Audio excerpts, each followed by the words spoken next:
अब आपको पूरी दुनिया में चल रहे डर के बिजनेस मॉडल के बारे में बताएंगे, क्योंकि कोई तो है जो ये नहीं चाहता कि आपके मन से कोविड का डर कभी भी समाप्त हो। आज आप जो हमें देख रहे हैं इस समय करोड़ों की संख्या में, इसलिए देख रहे हैं क्योंकि आप लोग कोविड से डरे हुए हैं और आप अपने आप को सुरक्षित कर लेना चाहते हैं इस बीमारी से, और ये डर का बिजनेस बनता जा रहा है।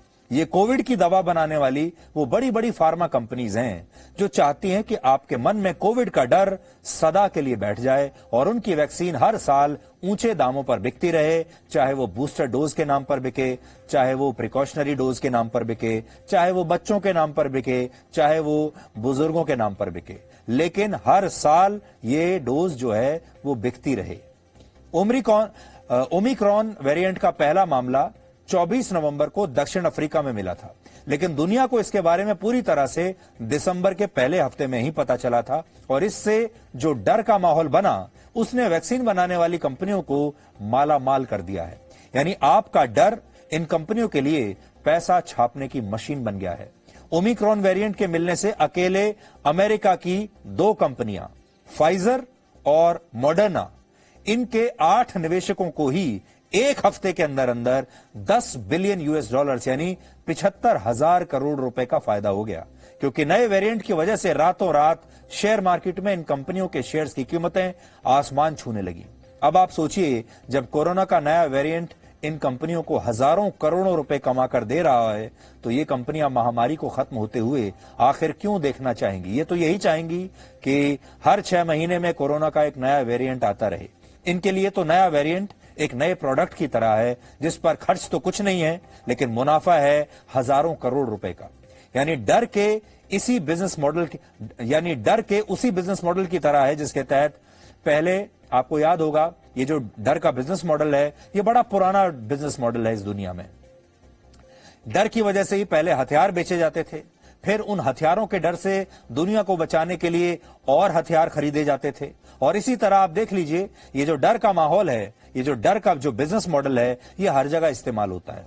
हर व्यक्ति आपको डराना चाहता है, चाहे वो आतंकवादी हो, चाहे वो अलग अलग देशों के नेता हो, चाहे और कोई लोग हो। इस समय दुनिया में जितनी भी फार्मा कंपनीज वैक्सीन बना रही हैं, वो कोविड से पहले तक घाटे में हुआ करती थी। वर्ष 2020 में मॉडर्ना नाम की जो कंपनी है, आपने मॉडर्ना वैक्सीन तो सुनी ही होगी, अमेरिका में मॉडर्ना कंपनी लगभग 4,000 करोड़ रुपए के घाटे में चल रही थी, लेकिन इस साल से ही उसकी वैक्सीन बाजार में आई, उसका कुल रेवेन्यू 7 बिलियन डॉलर्स यानी 52,500 करोड़ रुपए हो गया।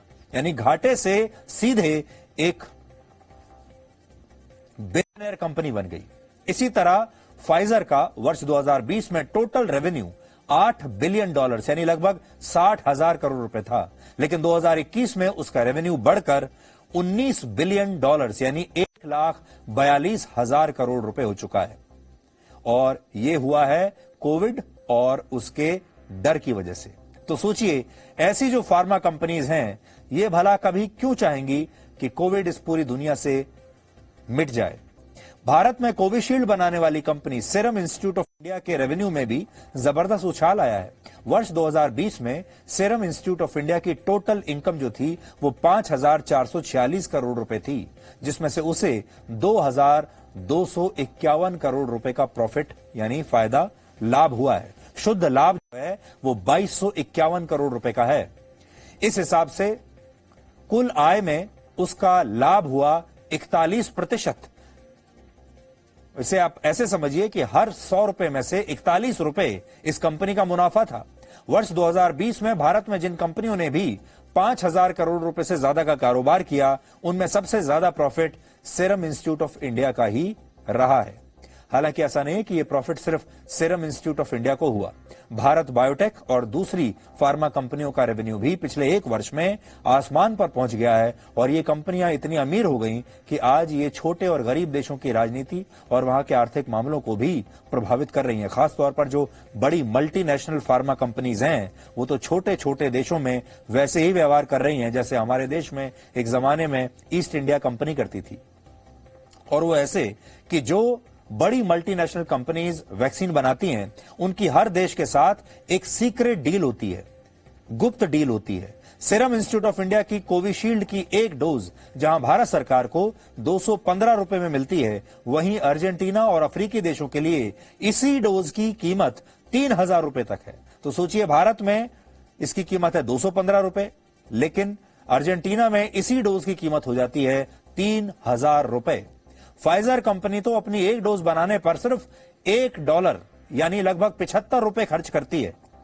इसके बावजूद अमीर देशों में फाइजर एक डोज $30 यानी 2200 रुपए में बेच रही है और गरीब देशों को भी इतना ही पैसा चुकाना पड़ रहा है। यानी फाइजर की एक डोज है 75 रुपए की और बेच रही है 2200 रुपए में।